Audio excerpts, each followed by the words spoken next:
پاکستان کو پارلیمانی نظام سوٹ کرتا ہے یا صدارتی نظام سوٹ کرتا ہے۔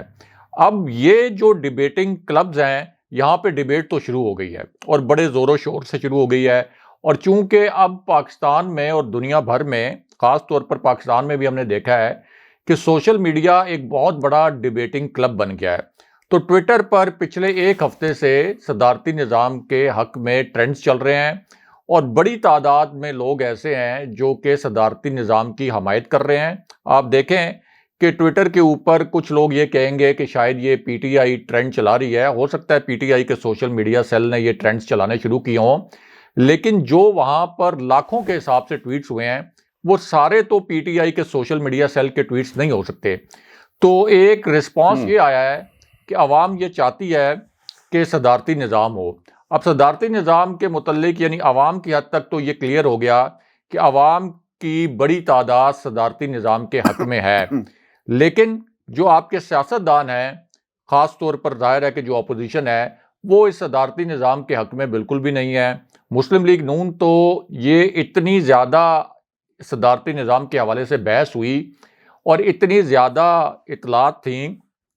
صدارتی نظام کے حوالے سے کہ مسلم لیگ نون نے تو قومی اسمبلی سیکریٹریٹ میں ایک باقاعدہ قرارداد جمع کرا دی ہے۔ احسن اقبال نے ایک قرارداد جمع کروائی ہے اور یہ کہا ہے کہ صدارتی نظام نافذ کیا گیا تو اس سے پاکستان کا جو ایک آئینی ڈھانچہ ہے وہ تباہ ہو جائے گا، وفاق کی سالمیت کو نقصان پہنچے گا۔ تو اس سے آپ اندازہ لگا سکتے ہیں کہ یہ جو ڈیبیٹ ہے یہ کتنی سنجیدہ نوعیت کی ہے، کیونکہ مسلم لیگ نون 3 مرتبہ یہاں حکمران رہی ہے، ان کے پاس اپنی اطلاعات ہوں گی، طاقتور حلقوں سے ان کے کچھ لوگ رابطے میں بھی رہتے ہیں، تو ان کے پاس یہ اطلاعات ہوں گی کہ اس کی جانب کوئی سنجیدہ قدم اٹھایا جا سکتا ہے، اور اب پیپلز پارٹی نے بھی اس کے اوپر ریئیکٹ کرنا شروع کیا ہے۔ اب پاکستان کے کانٹیکسٹ میں صدارتی نظام کیوں بہت اہم ہے، اس کی 2-3 وجوہات ہیں۔ مثال کے طور پر آپ ایک لمحے کے لیے بھول جائیں کہ عمران خان پرائم منسٹر ہیں، آپ یہ ازیوم کر لیں کہ پیپلز پارٹی کی حکومت ہے، جیسے پیپلز پارٹی کی حکومت 2008 سے 2013 تک رہی، تو پیپلز پارٹی کو بہت سے اتحادی بنانے پڑے، پیپلز پارٹی کے پاس بھی کوئی کلیئر میجورٹی نہیں تھی، کوئی 2/3 میجورٹی نہیں تھی۔ پھر نون لیگ آئی حکومت میں، نواز شریف وزیر اعظم بنے، تو اس وقت ان کے پاس بھی 2/3 میجورٹی نہیں تھی، ان کو بھی اتحادی بنانے پڑے، بہت زیادہ کمپرومائزز بھی کرنے پڑے۔ اسی طرح وزیر اعظم عمران خان کے پاس ایک کلیئر میجورٹی نہیں تھی 2018 کے انتخابات میں، ان کو اتحادی بنانے پڑے کاف لیگ سے، جی ڈی اے سے اور ایم کیو ایم سے، اور یہ جو ان کے اتحادی تھے اس نظام کو قائم رکھنے کے لیے، نظام کو چلانے کے لیے ان کے بہت سے مطالبات بھی ہر حکومت کو ماننے پڑے۔ وزیر اعظم عمران خان اور تحریک انصاف کی حکومت کو بھی اپنے اتحادیوں کو اکوموڈیٹ کرنا پڑا۔ اب اگر یہ صدارتی نظام آ جائے تو اس کا فائدہ کیا ہوتا ہے؟ مثال کے طور پر ایک فائدہ کیا ہو سکتا ہے؟ میں ہرگز یہ نہیں کہہ رہا کہ پارلیمانی نظام صدارتی نظام کے مقابلے میں کوئی بہت برا ہے، یہ تو ڈیپینڈ کرتا ہے کہ آپ نظام کو چلاتے کیسے ہیں۔ بہت سی دنیا میں صدارتی نظام ہے، یعنی بہت سے ممالک میں بہت زبردست طریقے سے چل رہے ہیں، پارلیمانی نظام بھی بہت زبردست طریقے سے چل رہے ہیں، وہ ممالک ترقی بھی کر رہے ہیں، لیکن ڈیپینڈ کرتا ہے کہ آپ کے ملک کو کیا سوٹ کرتا ہے۔ مثال کے طور پر ابھی پرائم منسٹر عمران خان، اگر یہ آئین میں گنجائش نکالی جائے کہ صدارتی نظام لانا ہے، مثال کے طور پر ایک ریفرنڈم کروایا جائے، یا آپ یہ کہیں کہ صدارتی الیکشن ہو صدارتی نظام کے لیے، تو پھر ایک prime minister Imran Khan candidate ہوں گے، ظاہر ہے تحریک انصاف کی جانب سے، مسلم لیگ نون کی جانب سے کینڈیڈیٹ سپوز ہم کرتے ہیں کہ شہباز شریف ہوں گے، اور پیپلز پارٹی کی جانب سے بلاول بھٹو ہوں گے۔ اب 51% ووٹ جو ہے، اگر وہ پرائم منسٹر عمران خان، شہباز شریف، بلاول بھٹو لے لیتے ہیں، یعنی یہ براہ راست ایک الیکشن ہوگا، اس میں یہ نہیں ہوگا کہ آپ کی قومی اسمبلی ہے، صوبائی اسمبلی ہیں، اور الیکٹورل کالج جو آپ کا ہے وہ اس قسم کا نہیں ہوگا کہ قومی اسمبلی کے ارکان پر مشتمل ہوگا کہ کتنے آپ نے قومی اسمبلی کی سیٹیں جیتی ہیں، اس کی بنیاد پر آپ پرائم منسٹر بنیں گے، بلکہ یہ ایک ڈائریکٹ الیکشن ہوگا، ڈائریکٹ عوام کے ووٹوں سے۔ تو اس میں 51% جو ووٹ لے گا وہ ظاہر ہے کہ صدر منتخب ہو جائے گا، لیکن ہر جو ووٹ ڈلے گا وہ اس شخصیت کو ڈلے گا۔ ہاشمی صاحب، ابھی جو ہمارے ہاں پارلیمانی نظام ہے اس کے تحت جو الیکشن ہوتے ہیں وہ ظاہر ہے کہ لوکل کینڈیڈیٹ جو کھڑا ہوتا ہے کسی بھی قومی اسمبلی کی نشست سے یا صوبائی اسمبلی کی نشست سے، تو اس کا اپنا اثر و رسوخ بھی ہوتا ہے، اس کا اپنا کلاؤڈ بھی ہوتا ہے، لوکل فیکٹرز بھی بہت زیادہ ہوتے ہیں، تو وہ ووٹ اس کی پرسنالٹی کو بھی دیکھ کے پڑتا ہے، اور پھر جو اس کے اوپر ایک ٹاپ پہ لیڈر ہوتا ہے اس کو دیکھ کے بھی پڑتا ہے۔ لیکن یہاں پر تو مقابلہ براہ راست ہوگا پھر کہ عمران خان کتنے پاپولر ہیں، شہباز شریف کتنے پاپولر ہیں، اور بلاول بھٹو کتنے پاپولر ہیں، براہ راست عوام کے ووٹ سے، ڈائریکٹ ووٹنگ سے جو بھی صدر ہوگا وہ منتخب ہوگا۔ اب اس میں پھر یہ ہوگا کہ ظاہر ہے کہ ضروری نہیں ہے کہ آپ نے پھر الیکٹڈ ممبرز جو ہیں انہی کو کوئی آپ نے وزراء کے طور پر منتخب کرنا ہے۔ ایک چھوٹی سی آپ کیبنٹ بنا سکتے ہیں، ٹیکنوکریٹس بنا سکتے ہیں، آپ سیکرٹریز جو ہیں، یعنی بجائے اس کے کہ وزیر جس طرح کہلاتے ہیں، وزیر کے بجائے آپ کے جو وزراء ہوں گے وہ سیکرٹریز کہلائیں گے۔ تو ٹیکنوکریٹس اور جو آپ اپنے یہ سمجھتے ہیں کہ اگر کوئی پولیٹیشنز بھی ایسے ہیں جو کہ اپنے فیلڈ میں بہت ماہر ہیں اور ایکسپرٹس ہیں، تو ان کو بھی آپ کیبنٹ میں لے سکتے ہیں، لیکن اس صورت میں آپ کو اس قسم کے سمجھوتے نہیں کرنے پڑیں گے جس سے آپ 4 قدم آگے جاتے ہیں لیکن اپنے اتحادیوں سے سمجھوتے کرنے کے لیے 2 قدم آپ کو پیچھے آنا پڑتا ہے۔ پھر آپ کے جو 3 بنیادی ستون ہیں وہ الگ الگ آزاد حیثیت میں کام کرتے ہیں، آپ کا ایگزیکٹو الگ ہو جاتا ہے، مقننہ آپ کی الگ ہو جاتی ہے، عدالتیں جو ہیں وہ الگ ہو جاتی ہیں۔ تو پاکستان کے کانٹیکسٹ میں یہ نہیں کہا جا سکتا کہ یہ نظام پاکستان کو سوٹ نہیں کرتا۔ مثال کے طور پر آپ دیکھیں کہ ترکی میں جو ان کے صدر طیب اردوان، وہ پہلے پرائم منسٹر تھے، اور ان کا یہ ماننا تھا کہ نظام کی جس قسم کی تبدیلی وہ چاہتے ہیں اس میں بہت سی رکاوٹیں حائل ہیں۔ انہوں نے وہاں پہ ترامیم کی، اس کے بعد صدارتی الیکشن ہوا، وہ صدر بن گئے۔ اسی طرح ہم دیکھ رہے ہیں کہ پوری دنیا میں کئی ممالک ایسے ہیں جہاں بہت کامیابی کے ساتھ صدارتی نظام نافذ کیا گیا ہے۔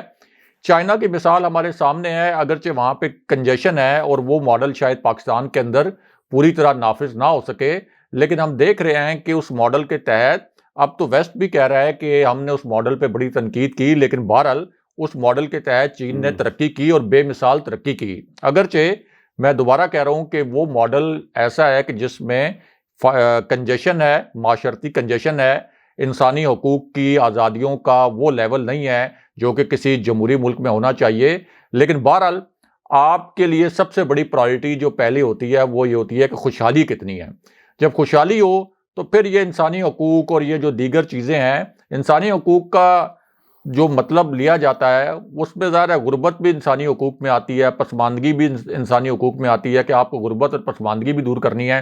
اگر پورا ملک ہی غریب ہو، پسماندہ ہو، 80% سے لوگ جو ہیں زیادہ وہ غریب ہوں، پسماندہ ہوں، جیسے ہی ہمارے ہاں سب کانٹیننٹ میں رہے ہیں، ساؤتھ ایشیا میں رہے ہیں، تو پھر آپ نے انسانی حقوق کا کیا کرنا ہے؟ تو پہلی تو آپ کی پرائورٹی ہوتی ہے کہ ٹھیک ہے انسانی حقوق بہت زیادہ اہم ہے، لیکن آپ کے ملک میں خوشحالی بھی ہو۔ تو اس کانٹیکسٹ میں چونکہ پرائم منسٹر عمران خان کو بھی بہت سیاسی بلیک میلنگ کا سامنا رہا ہے، پاکستان کی جتنی بھی حکومتوں کو رہی ہیں ان کو سیاسی بلیک میلنگ کا سامنا رہتا ہے، تو یہ تو سوٹ کرتا ہے پی ٹی آئی کو بھی اور ملک کو بھی۔ پھر آپ یہ دیکھیں کہ پرائم منسٹر عمران خان نے 4 سال میں اصلاحات لانے کی کوشش کی، لیکن جب تک آپ کے پاس کوئی ایسا نظام نہ ہو کہ جس کو ایک مرکزیت کے تحت چینج کیا جا سکے، تب تک آپ مکمل طور پر تبدیلی نہیں لا سکتے جس قسم کی تبدیلی آپ لانا چاہتے ہیں۔ ہم نے دیکھا ہے کہ پاکستان کے عدالتی نظام نے کس طرح سے طاقتور لوگوں کو تحفظ دیا ہے۔ ہم نے دیکھا ہے کہ شاہ رخ جتوئی جو کہ عدالت سے سزا یافتہ ہے، اس کو کس طریقے سے 7 مہینے تک جیل سے نکال کے وی آئی پی ہاسپٹل میں رکھا گیا، وہاں اس کو عیاشی کرائی گئی، وہ گھروں میں بنگلوں میں بھی جاتا رہا۔ شرجیل میمن کا کیس ہمارے سامنے ہے، آصف علی زرداری جیسے ہی گرفتاری کے دن قریب آتے ہیں بیمار ہو جاتے ہیں، ہاسپٹل میں چلے جاتے ہیں۔ عثمان مرزا کا کیس ہمارے سامنے ہے کہ دیکھیں پوری قوم نے آواز بلند کی، وہ جو متاثرہ جوڑا تھا، لیکن آخر میں 1 کروڑ روپے کے اوپر اس طرح کی ڈیل ہوئی۔ ہمارے سامنے بے